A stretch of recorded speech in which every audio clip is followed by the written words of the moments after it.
है ना, आराम से ट्राई करो, कोई जल्दी नहीं है ना। मतलब मोस्टली क्वेश्चंस जो होंगे ना, आप नहीं कर पाओ तो कोई बात नहीं है, मैं उसको आपको बताऊंगा, है ना। सब एक्चुअली रोटेशन सीखने के लिए इंपॉर्टेंट क्वेश्चंस हैं जो भी हम आज करेंगे।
Okay, I will share this question, है ना। मैं इसको स्टार्ट करता हूँ, है ना। थ्योरेटिकली क्वेश्चन है ये भी। देखो, इस क्वेश्चन में ये बोला गया है, आप कीप ऑन ट्राइंग, मैं मुझे एक टाइम पे बताना होता है कि भाई एक कोई डिस्क था जिसका कि मास m है, ये इसमें एक पार्टिकल लगा हुआ है ए पॉइंट पे, इसका भी मास m है, और एक कोई एक्सिस है पी क्यू, जो कि ये डिस्टेंस r/4 दिया हुआ है, इसके अबाउट ये रोटेट कर सकता है। तो इसने बोला है कि जब ये इसको हम रिलीज करेंगे, हाँ, एकाग्र Jain, your answer is correct, है ना, सही बताया इन्होंने, है ना। कि जैसे आप इसको रिलीज करोगे तो जब ये इस पोजीशन में आएगा ऐसे, है ना, कि इस तरह से अगर ये इस पोजीशन में आ गया ऐसे, है ना, तो ये जो लोएस्ट पार्टिकल होगा वो यहाँ पे आ जाएगा। Okay, I will wait for a moment, time being. कुछ लोग आंसर दे रहे हैं, तो I will wait for time being, फिर उसके बाद मैं एक्सप्लेन करता हूँ। तो आपको बताना है, मैं जस्ट क्वेश्चन एक्सप्लेन कर दिया मैंने, कि जब इस तरह से इन्वर्टेड होकर यहाँ पहुंचेगा तो ये जो पार्टिकल होगा इसका वी कितना हो जाएगा। वी निकालने के लिए पहले इसका ओमेगा चाहिए होगा, कि जब ये रोटेट करेगा तो इसका ओमेगा कितना होगा। ये ओमेगा से ही तो हम वी निकाल लेंगे, कि एक बार अगर ओमेगा पता चल गया तो हम इसको क्या निकाल सकते हैं, बेसिकली आपका v, by the using work energy theorem.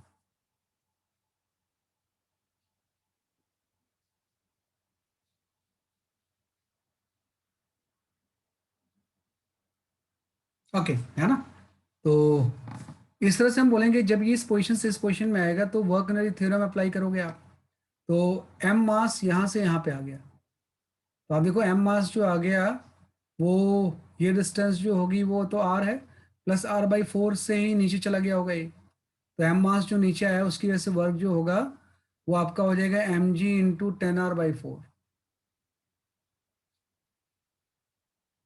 है ना। ये तो हो जाएगा, वो या 5r/2, है ना, कि भाई ये आपका जो था r/4 प्लस r जो होगा वो 5r/4 हो जाएगा, 5r/4 से और नीचे भी चला गया, इसका सेंटर ऑफ मास भी नीचे जाएगा, तो सेंटर ऑफ मास यहाँ से यहाँ आ जाएगा, तो ये जो नीचे गया है वो mg × r/2 से नीचे चला गया, क्योंकि r/4 ऊपर था, अब r/4 नीचे आ जाएगा ऐसे, ये डिस्टेंस भी क्या हो जाएगा, इसलिए आपकी r/4 हो जाएगी। तो ये तो वेट ने वर्क किया, और ये वर्क कहाँ चला गया, सारी रोटेशनल काइनेटिक एनर्जी में, सारा कन्वर्ट हो गया half I omega square minus zero में। और आई की वैल्यू मेन आपको ध्यान रखनी कितनी होगी, क्योंकि आई डिस्क की भी होगी। तो पहले तो मैं आई डिस्क की लिखता हूँ। तो डिस्क की जो आई होती है वो इस एक्सेस के अबाउट, अगर ऐसे एक्सेस पास हो तो ये आपकी होती है m r square by four, लेकिन आपको पता निकालना तो पी क्यू के अबाउट है, तो प्लस पैरेलल एक्सिस थ्योरम से शिफ्ट भी करेंगे हम इसे, है ना। ये तो आपका डिस्क का हो गया कि भाई m r square by four अगर सेंटर के अबाउट है तो पी क्यू के अबाउट ये हो जाएगा। लेकिन इस पार्टिकल का भी तो मोमेंट ऑफ इनर्शिया होगा, तो प्लस इस पार्टिकल का मोमेंट ऑफ इनर्शिया हो जाएगा m into r plus r by four का होल स्क्वायर, ये इसका मोमेंट ऑफ इनर्शिया हो जाएगा। तो आप देखो आपने वर्क एनर्जी थ्योरम जो अप्लाई किया है उससे इसका ओमेगा आ गया है। कभी भी वी हम सीधे नहीं निकाल सकते हैं कि इसका लीनियर स्पीड कितनी होगी, पहले हम ओमेगा निकालेंगे कि जब ये इन्वर्ट हो जाएगा तो कितने एंगुलर स्पीड ओमेगा से रोटेट कर रहा होगा, तो वर्क एनर्जी थ्योरम से वो ओमेगा आ जाएगी। और एक बार अगर ओमेगा आ गया तो वी आ जाएगा, क्योंकि v equal to omega r ही तो होता है ना। तो अगर ओमेगा आ गया और आर की वैल्यू जो होगी वो आपकी r by four plus r means five r by four हो जाएगी। तो जब आप इसमें सॉल्व करोगे ना ओमेगा से मल्टीप्लाई करके, तो आपका जो वी का आंसर आएगा रूट फाइव जी आर आ जाएगा, ये आप चेक कर लेना। तो कुछ लोगों के सही थे, है ना, ये आप कर लेना, है ना। तो इस तरह से हम सॉल्व कर लेंगे कि वी की वैल्यू जो होगी वो रूट फाइव जी आर होगी, है ना, क्योंकि पूरे रोटेशन में कोई बहुत ज़्यादा स्टेप्स नहीं है ना, कि जो मैंने एक बार कभी रिवाइज भी किया था आपसे कि भाई न्यूमेरिकल सॉल्विंग के बहुत ज़्यादा स्टेप्स नहीं होते हैं, कुछ ही चीज़ें हम अप्लाई करके सारे न्यूमेरिकल सॉल्व करते हैं, है ना, कि कुछ ही चीज़ें अप्लाई करके हम सारे न्यूमेरिकल्स क्या करते हैं, सॉल्व करते हैं। तो अगर मैं एक बार रिकैप करूं इसका, है ना, तो अगर मैं इसका रिकैप करूं तो देखो क्या करना होता है। रोटेशन में सबसे पहले जो क्वेश्चंस होंगे वो इक्विलिब्रियम के होते हैं। कुछ क्वेश्चन जो होंगे balance force and torque, force and torque, कि अगर इक्विलिब्रियम है तो टॉर्क एंड फोर्स बैलेंस कर दोगे आप।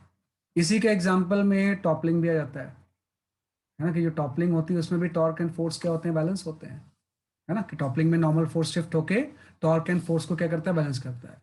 अगर बैलेंस नहीं है तो ये स्टेप होता है कि external force equal to m a हो जाएगा, जो एक्सटर्नल टॉर्क होगा ये किसके इक्वल होगा, आई अल्फा के, and constant relation a and alpha में क्या रिलेशन होगा, है ना, कि दूसरा चीज होता है relation between A and alpha, A and alpha, कि ए एंड अल्फा में क्या रिलेशन हो जाएगा। और थर्ड में हम यहाँ पे अप्लाई करते हैं वर्क एनर्जी थ्योरम, कि सारे वर्क डन का जो सम होगा वो चेंज इन काइनेटिक एनर्जी के इक्वल होगा। फोर्थ में sometimes we can talk about the centripetal force, क्योंकि हो सकता है कि सेंट्रीपिटल फोर्स भी तो लगेगा ना, क्योंकि रोटेशन हो रहा है। तो फिफ्थ में आपका आ जाएगा वर्क एनर्जी थ्योरम के बाद फिफ्थ में आ जाता है conservation of linear and angular momentum, conservation of linear and angular momentum, we can talk about the conservation of linear and angular momentum, है ना, कि भाई लीनियर मोमेंटम भी कंजर्व हो सकता है, एंगुलर भी कंजर्व हो सकता है। उसके बाद सिक्स आ जाता है रोलिंग के concept, rolling motion, rolling motion की तो पूरी थ्योरी मैंने आपको बताई हुई है। तो ये सिक्स स्टेप्स में ही सारे क्वेश्चन सॉल्व होते हैं, कहीं ना कहीं जो भी क्वेश्चन होंगे इसी सिक्स स्टेप्स में होते हैं, है ना। बस बात है कि एक इसमें सबसे ऊपर जो चीज होगी वो मोमेंट ऑफ इनर्शिया होगी, है ना, कि मोमेंट ऑफ इनर्शिया हम सही से कैलकुलेट करेंगे, जैसे इस क्वेश्चन में मैंने कैलकुलेट किया है ना। मोमेंट ऑफ इनर्शिया जाने के बाद इसी सिक्स तरह के क्वेश्चन इस पूरे के पूरे चैप्टर में क्या सर होंगे। ये जो क्वेश्चन करा हमने उसमें वी स्पीड नहीं होगी, सिर्फ रोटेशनल वर्क डन होगा। देखो जब हम ओमेगा ले लेते हैं तो वी उसी में आ जाता है, ओमेगा की वजह से तो वी है, वो अलग थोड़ी है ना। मैं भी बताता हूँ आपको, जो वी होता है ना वो ओमेगा की वजह से तो होता है, तो वो कोई इंडिपेंडेंट चीज नहीं है। प्योर रोटेशन में अगर आपने ओमेगा ले लिया है तो वी लेने की आपको जरूरत नहीं है, मैं भी एक्सप्लेन करता हूँ आपको मैं। तो यही स्टेप्स होते हैं जिसके ऊपर सारे क्वेश्चन होंगे, है ना, तो ये थोड़ा सा ध्यान रखना। तो इसी चीज की हम बात कर रहे थे इस क्वेश्चन में भी, है ना, कि जो हमने इस क्वेश्चन डिस्कस किया था इससे मैंने आपसे यही बोला था, है ना। तो कभी जैसे ये बोल रहे थे कि भाई जब ये इस तरह से हम सॉल्व करेंगे तो सिर्फ वी लेंगे या ओमेगा भी लेंगे। तो जैसे आप ध्यान रखने की क्या होता है कि जैसे मैंने बोला ये कोई प्योर रोटेशन है, ये कोई रॉड है ना, कि अगर इस तरह से कोई रॉड है और इसको मैंने रेस्ट, इसके बॉडी हिंज्ड है, इसको मैंने रेस्ट से छोड़ दिया, रेस्ट से वर्टिकल पे आ गया, है ना। तो रेस्ट पे जब वर्टिकल पे आएगा तो इसका कुछ ओमेगा हो जाएगा। इसी ओमेगा की वजह से है ना हर पॉइंट की स्पीड अलग अलग होगी, इसकी सबसे ज़्यादा होगी, धीरे धीरे स्पीड की वैल्यू क्या होगी, कम होती जाएगी, है ना। तो ये जो सबका v है ना, ये ओमेगा की वजह से ही जनरेट हो रहा है। तो एक बार आपने हाफ आई ओमेगा स्क्वायर ले लिया, है ना, तो प्योर रोटेशन में आपको v अलग अलग लेने की जरूरत नहीं है आपको। प्योर रोटेशन में अगर आपने high half I omega square ले लिया तो आपको ये अलग अलग लेने की जरूरत नहीं है। इसी से तो ये आता है कि आप एक एलिमेंट ले लोगे यहाँ पे, है ना, कि आपने यहाँ पे क्या किया, एक्स डिस्टेंस पे एक एलिमेंट ले लिया जिसका कि वेट dx है और इसका मास dm है। तो पहले मैं इसका काइनेटिक एनर्जी ले लेता हूँ। तो इसकी काइनेटिक एनर्जी अगर मैं डीके लूंगा तो हाफ ऑफ dm इंटू क्या हो जाएगा, v स्क्वायर हो जाएगा। और इसी की जगह पे हम लिख सकते हैं हाफ dm इंटू वी की जगह पे omega into square into x square हो जाएगा। और ऐसे से सारे पार्टिकल की टोटल काइनेटिक एनर्जी हम लिखेंगे। जब हम लिखेंगे काइनेटिक एनर्जी तो हाफ ओमेगा स्क्वायर तो कांस्टेंट आ गया, integration of x square DM हो जाता है। तो ये जो integration of x square DM है यही तो मोमेंट ऑफ इनर्शिया होता है। तो हाफ आई ओमेगा स्क्वायर आ गया। तो आप वी से निकालोगे तो यही चीज अल्टीमेटली आ जाएगी। तो अगर आपने हाई ओमेगा स्क्वायर ले लिया तो फिर अलग अलग वी की जरूरत नहीं है आपको, वो सारा इसमें इंक्लूडेड ही होता है। तो वही मैंने बोला कि जब ये ओमेगा आ गया तो उससे हम वी की वैल्यू कैलकुलेट कर लेंगे। तो इस क्वेश्चन का जो आंसर है दैट इज योर √5 GR, है ना। तो कई बार ऐसा लगता है कि भाई वी फिर हम अलग से क्यों नहीं ले रहे हैं, है ना। वो वी अलग से हम लेते हैं इस तरह के क्वेश्चंस में जिसमें कि सेंटर ऑफ मास आगे भी जाता है और सेंटर ऑफ मास के बहुत चीजें रोटेट भी करती हैं कॉम्बिनेशन में। ये जो क्वेश्चन होता है ये combination of rotation and translation है। तो इसकी काइनेटिक एनर्जी में दोनों हम लेंगे, half m v square plus half I omega square. अगर प्योर ट्रांसलेशन है तो सिर्फ ये लेंगे, प्योर रोटेशन है तो सिर्फ ये लेंगे।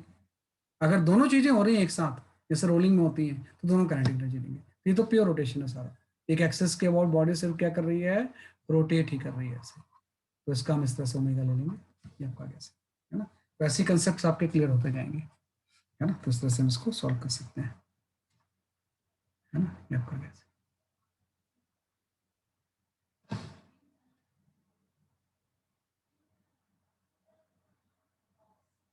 है ना, ये आपका कैसे।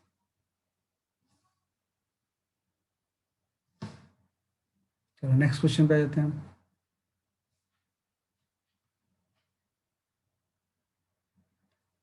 हाँ इसको मत करो आप, ये तो कर लोगे आप इजिली। हाँ you can go for this question, है ना। मेरे ख्याल से एनसीईआरटी में भी ये क्वेश्चन दिया हुआ है।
ये चेक कर रहा हूँ मैं क्वेश्चन आपका।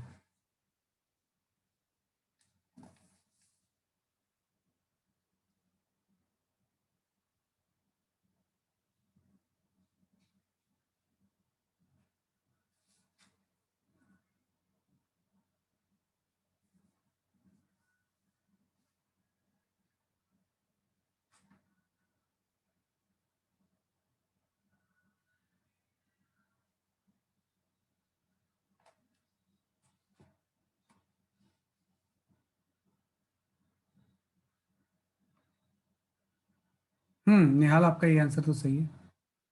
नेक्स्ट क्वेश्चन देखो।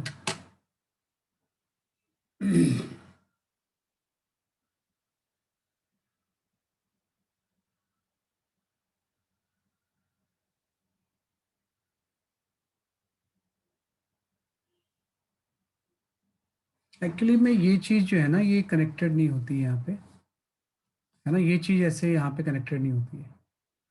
ये कुछ नहीं है, बस दो लेग हैं ऐसे, बीच में एक क्रॉस बोर्ड लगा हुआ है।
ओके, मैं बताता हूँ। ऐसे तो ये आ जाना चाहिए था क्वेश्चन, ये क्यों नहीं करवा रहे पता नहीं है। मे बी वो बीच में एग्जाम आपके चल रहे थे ना, तो उस टाइम बहुत लोगों ने क्लास नहीं की होगी, तो आपको ये चैप्टर अभी उतना अच्छे से आता नहीं होगा। नेवर माइंड, इसका सेकंड ट्रैक में तो चल ही रहा है, तो उसको आप करके उसको कंप्लीट कर लेना, है ना। तो हो सकता है, क्योंकि ये उतना मुश्किल क्वेश्चन है नहीं, है ना। जैसे ये मास 80 kg है इसका, तो वेट को यहाँ पे दो नॉर्मल बैलेंस कर लेंगे, एक नॉर्मल यहाँ लग जाएगा और एक नॉर्मल आपका यहाँ पे लग जाएगा ऐसे। और सिमेट्री से दोनों नॉर्मल तो सेम ही होंगे। First part of the question तो एकदम आसान है। वेट 2n इक्वल टू जो होगा इसका वेट 800 हो जाएगा, है ना। तो contrast force exerted by the floor on each leg जो होगा, मतलब नॉर्मल बोल रहा है, ये तो सीधे आ गया, नॉर्मल की वैल्यू 400 न्यूटन हो जाएगी, है ना। इसमें कोई दिक्कत है ही नहीं। मेन चीज है कि इक्विलिब्रियम में है, तो इस क्रॉस बार में कितना टेंशन होगा। पूरे सिस्टम के लिए तो टेंशन इंटरनल हो जाएगा, इसलिए जब सर इसको रिजॉल्व नहीं करेंगे, जो 30 डिग्री में है तो इसको along the direction of the leg resolve कर दिया। नहीं, कोई जरूरत नहीं। आप इक्विलिब्रियम वर्टिकल डायरेक्शन में ले रहे हो ना, हाँ जी सर। तो वर्टिकल डायरेक्शन में तो ये नॉर्मल भी तो वर्टिकल ही ओके सर। है ना। नॉर्मल वर्टिकल है, वेट भी वर्टिकल है, तो 2n जो होगा 800 को बैलेंस कर लेगा, तो n की वैल्यू 900 हो जाएगी। जैसे इस तरह से लैग होता है ना कोई, तो डायरेक्शन तो जो होती है वो तो फ्लैट सरफेस के परपेंडिकुलर होती है ना, नॉर्मल की डायरेक्शन होती है Yes, sir. इस तरह से होगी और यहाँ पे इस तरह से होगी। तो नॉर्मल वर्टिकल है, वेट भी वर्टिकल है, तो वर्टिकल फोर्सेस आपने बैलेंस किया, टेंशन तो इंटरनल वैसे भी हॉरिजॉन्टल है, वैसे इंटरनल Yes, sir. चाहिए तो आपने ले लिया ऐसे। तो पूरे में तो टेंशन तो भी आया नहीं। अब टेंशन के लिए क्या करेंगे ना, हम इसके लेफ्ट हाफ का फ्री बॉडी डायग्राम बना लेंगे। तो आपने किसी भी लेफ्ट या राइट हाफ का फ्री बॉडी डायग्राम बना लो। तो लेफ्ट एंड राइट हाफ के फ्री बॉडी डायग्राम में आपको पता है कि जो इसमें कोई लैडर वगैरह का वेट तो है नहीं, पर्सन का कुछ वेट लग जाएगा यहाँ पे, है ना। अगर पूरा वेट mg है तो हो सकता है mg/2 शेयर कर रहा होगा, वैसे जरूरत नहीं पड़ेगी इसकी।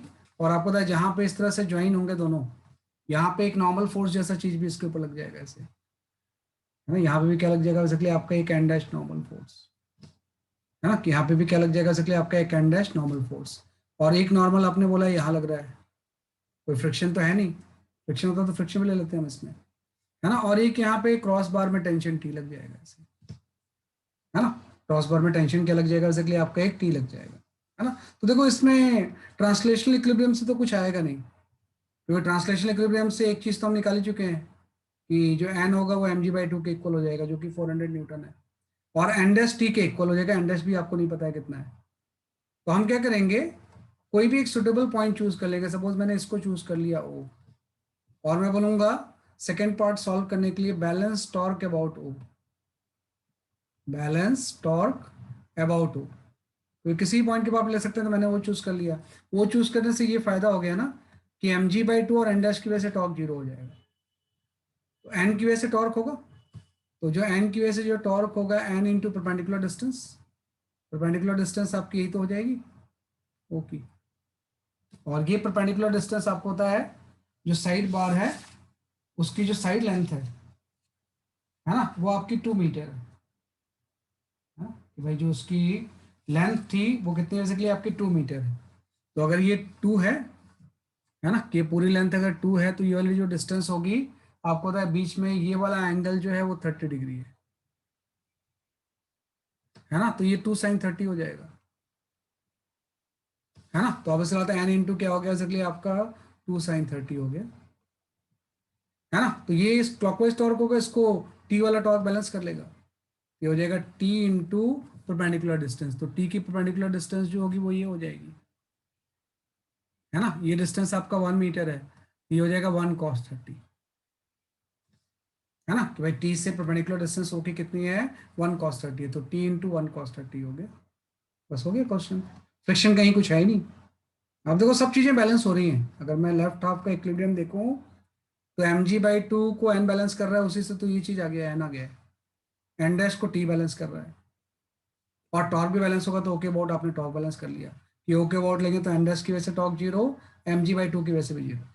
तो एन की वजह से जो क्लॉकवाइज टॉर्क होगा उसको टी वाला टॉर्क बैलेंस कर लेगा। तो यहाँ से टी की वैल्यू आ जाएगी, है ना। तो 2 और sin 30 तो कैंसिल ही हो गया। एन की जो वैल्यू आ जाएगी वो आपकी आ जाएगी, सॉरी टी की जो वैल्यू आ जाएगी वो 2n/√3 आ जाएगी, है ना। ये कितना हो जाएगा इसलिए आपका 2n/√3 आपका आ जाएगा। तो इससे आप सॉल्व कर लो, है ना। तो 2n/√3 मीन्स 800/√3 आ जाएगा। एन की वैल्यू हम निकाल चुके हैं, तो जो टी की वैल्यू होगी वो 800/√3 आ जाएगी न्यूटन आ गया। तो ये इसका आंसर आ गया कि जो क्रॉस बार में टेंशन होगा उसकी वैल्यू ये हो जाएगी, है ना। क्रॉस बार में जो टेंशन होगा वो उसकी वैल्यू हो जाएगी। शायद एनसीईआरटी में दिया हुआ है क्वेश्चन, है ना। तो आप चेक कर लेंगे इसे।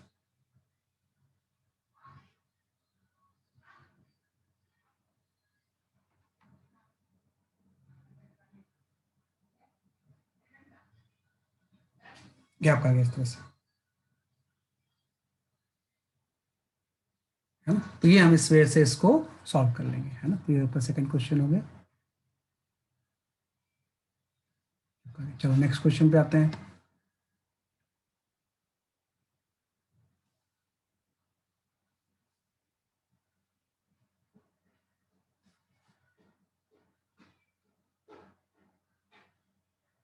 हाँ ये भी क्वेश्चन आप सॉल्व कर सकते हो। You can try this question. आज लंबी क्लास है, हम हो सकता है कि 3 फेज में क्लास कर लें, है ना। क्योंकि मेरे पास इस आईडी में ना 40 मिनट्स की सीलिंग होती है, तो बीच में क्लास अगर ऑफ होगी तो रिज्वाइन कर लेना आप।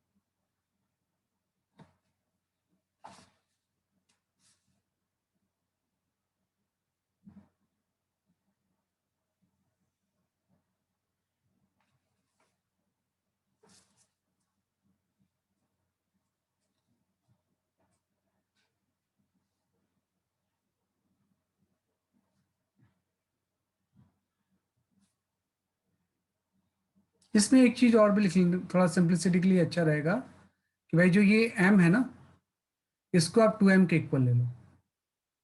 कैपिटल M जो है ट्वाइस ऑफ स्मॉल m के इक्वल है ना। भाई रिंग के मास के डबल मास है रॉड की।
इसको ओमेगा नॉट ले लो आप,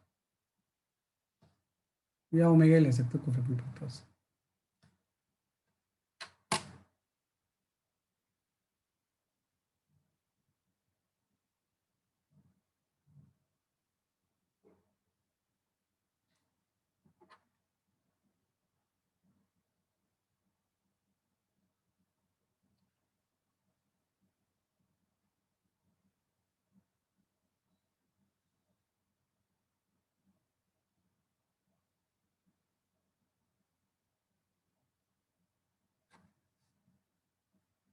ओके, मैं इसको एक्सप्लेन करता हूँ क्वेश्चन को। देखो कुछ नहीं इस क्वेश्चन में है। देखो इसमें जैसे आपने इसको ओमेगा से रोटेट किया, ये रिंग जो होंगी ये इससे दूर जाएंगे ऐसे, है ना। और अगर रॉड एक्चुअली थिन रॉड है ना, कि रॉड कैसा है बेसिकली आपका थिन है, नहीं दिया मतलब थिन रॉड ही ले लेंगे, है ना। तो जब थिन रॉड लेंगे तो आपको पता है ये रिंग जो होगी एज ए पार्टिकल ही बिहेव करेगी, है ना। मतलब इसका साइज जो होगा वो नेग्लिजिबल हो जाएगा, तो उसको एज ए पार्टिकल ही मान लेंगे। तो आपको पता है जैसे इससे दूर जाएंगे ना ये, तो हाँ निहाल रावत सही है आपका आंसर, बिल्कुल सही। एंगुलर मोमेंटम कंजर्व करना है आपने, बिल्कुल सही आप जा रहे हो कि एंगुलर मोमेंटम क्या करना है बेसिकली आपको कंजर्व करना है इसका, क्योंकि आपको पता है जैसे दूर जाएगा तो आई बढ़ेगा, आई बढ़ेगा तो सिस्टम का ओमेगा क्या होगा, कम होगा। लेकिन आई और ओमेगा का प्रोडक्ट क्या रहेगा, कांस्टेंट रहेगा, है ना। इसी को हम बोलते हैं conservation of angular momentum, conservation of angular momentum, है ना। कंजर्वेशन ऑफ एंगुलर मोमेंटम ही इसमें क्या करना है आपको यूज करना है। हाँ एक्सटर्नल टॉर्क जीरो था, है ना। एक्सटर्नल टॉर्क तो इसमें कोई लग नहीं रहा है, तो एंगुलर मोमेंटम क्या रहेगा इसलिए आपका कंजर्व रहेगा। तो आप देख लो कि जब ये यहाँ पे होगा तो इसका जो मोमेंट ऑफ इनर्शिया होगा वो सिर्फ रॉड का ही तो होगा, ये हो जाएगा 2 ml² by 12, into angular speed omega थी, क्योंकि चूंकि एक्सिस पे इसलिए इसका मोमेंट ऑफ इनर्शिया तो जीरो होगा, तो ये जीरो हो गया, है ना। लेकिन जब ये इस तरह से एक्सट्रीम एज पे पहुंचेगा दोनों रिंग, तो अब ये मोमेंट ऑफ इनर्शिया इसका भी कुछ होगा ना, तो सिस्टम का ओमेगा, अब सपोज ओमेगा से ओमेगा डैश हो गया, तो अब आई में जो 2ml²/12 तो होगा ही, है ना, प्लस इन दोनों पार्टिकल का भी हो जाएगा, और ये आपका हो जाएगा ml/2 का होल स्क्वायर का ट्वाइस, है ना, कि पहले तो रॉड का तो दोनों केस में सेम ही रहेगा, लेकिन अब क्या होगा कि रॉड का तो होगा ही, प्लस जो ये पार्टिकल एक्सट्रीम पे जा चुके हैं l/2 डिस्टेंस पे, उसका ही मोमेंट ऑफ इनर्शिया हो जाएगा, और इनटू ओमेगा डैश, क्योंकि आई और ओमेगा का प्रोडक्ट क्या रहेगा, कांस्टेंट रहेगा, है ना। तो इससे जब आप सॉल्व करोगे ना, तो इससे ओमेगा डैश की वैल्यू आ जाएगी, ओमेगा डैश की वैल्यू जो आती है ओमेगा/4 आ जाती है, इस स्टेज पे ही ओमेगा/4 से क्या करेगा, रोटेट करेगा, है ना, कि इससे सॉल्व करेंगे तो इससे क्या आ जाएगा, इसलिए आपको ओमेगा/4 आ रहा है, जहां तक इसका आंसर चेक करना आप इसमें, है ना, कि angular velocity of the rod जब रिंग एंड पे पहुंचेगी तो ओमेगा/4 ही आएगा, आप चेक कर लेना एक बार, है ना। मतलब अब क्या होगा कि रिंग एक्सट्रीम एज पे पहुंच गई, और इस स्टेज पे जो थिन रॉड होगा, है ना, दोनों रिंग इस एंड पे पहुंच गई, और इस स्टेज पे जो थिन रॉड होगा वो ओमेगा/4 से रिवॉल्व करने लगेगी, है ना। तो इसने बोला कि अब ये रिंग इससे बाहर निकलेंगी, तो ये रिंग्स की कितनी स्पीड होगी जब इससे बाहर निकलेंगी। अब यहाँ पे थोड़ी सी थ्योरी आ गई भाई, जब ये बाहर निकलेंगी तो इसके रिस्पेक्ट में इसकी कुछ वेलोसिटी का एक्स कंपोनेंट भी होगा, और कुछ रोटेशन वाला इनटू द प्लेन भी होगा।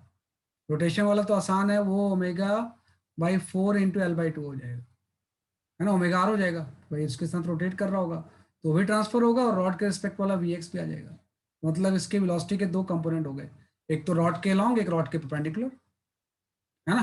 तो इस ऑब्वियस बात है, नेट जिसकी स्पीड होगी अगर कोई आपसे पूछे तो वो आपकी हो जाएगी vx² प्लस ओमेगा/l/8 का होल स्क्वायर, ये होनी चाहिए, है ना, कि भाई दोनों का क्या होगा, रिजल्टेंट होगा। लेकिन प्रॉब्लम है vx आपको नहीं पता है कि vx कितना है, अभी हम नहीं जानते, है ना, कि भाई किस स्पीड से रॉड के रिस्पेक्ट में ये बाहर निकलेगा, क्योंकि जब रॉड से बाहर निकलेगा तो एक रॉड के अलॉन्ग भी इसकी वेलोसिटी होगी, एक परपेंडिकुलर तो होगी ये रोटेशन की वजह से। तो ये vx निकालने के लिए हम यहाँ पे कंजर्वेशन ऑफ एनर्जी लगा देंगे, कि पूरे प्रोसेस में कहीं एनर्जी का तो लॉस हुआ नहीं है। तो पहले जब ये दोनों पार्टिकल यहाँ पे थे तो इसकी काइनेटिक एनर्जी थी हाफ आई ओमेगा², आई की जगह पे हम लिख लेंगे 2ml²/12 इंटू ओमेगा², है ना, इतनी थी। और जब ये इस तरह से यहाँ से बाहर निकलेगा तो तब सिस्टम की काइनेटिक एनर्जी आप देख लो कितनी है, कि आप सिस्टम की अगर हम काइनेटिक एनर्जी देखें तो एक तो रोटेशन की वजह से होगी, वो अभी आपने निकाला ही है, हाफ 2ml²/12 प्लस आपका हो गया ट्वाइस ऑफ ml/2 का होल स्क्वायर, है ना, ये मोमेंट ऑफ इनर्शिया हो जाएगा पूरे सिस्टम का, इनटू ओमेगा/4 का होल स्क्वायर, क्योंकि अब स्पीड इसकी ओमेगा/4 हो चुकी है। तो उसमें ये चीज देखो आ गई, रॉड का भी आ गया, इसका भी आ गया काइनेटिक एनर्जी। तो पहले काइनेटिक एनर्जी इतनी थी, अब ये पूरा आ गया रोटेशनल काइनेटिक एनर्जी, पूरी चीज। लेकिन अभी भी वाला नहीं आया ना, अगर ये vx से इधर जा रहा है तो ये भी vx से इस तरफ जा रहा होगा ना, तो प्लस यहाँ पे एक आपका आ जाएगा हाफ m इंटू vx², इसका डबल कर देंगे इसमें, है ना। तो पहले तो हमने ओमेगा/4 निकाल लिया कि जब ये बाहर निकलने वाले होंगे तो ओमेगा/4 होगा, फिर उसके बाद हमने कंजर्वेशन ऑफ एनर्जी लगा लिया कि पहले काइनेटिक एनर्जी सिस्टम की इतनी थी, अब सिस्टम की ये रोटेशनल काइनेटिक एनर्जी है, और ये दोनों रिंग की क्या होगी, ट्रांसलेशनल काइनेटिक एनर्जी होगी। यहाँ से vx आ जाएगा ना, और इस vx की वैल्यू को यहाँ पुट कर देंगे। तो जो फर्स्ट पार्ट का आंसर है वो तो ओमेगा/4 है ना। सेकंड पार्ट का आंसर आप थोड़ा सा सॉल्व कर लेना, ये थोड़ा सा लंबा आंसर आता है ना। इसका जो आंसर है √5/8 ओमेगा/l आता है ना, ये आता है √5/8 ओमेगा/l, है ना, ये आपका आ जाएगा इस तरह से, है ना, कि √5/8 ओमेगा/l आ जाएगा इसका आंसर। तो ये थोड़ा सा ध्यान रखना, ये अलग सा क्वेश्चन है।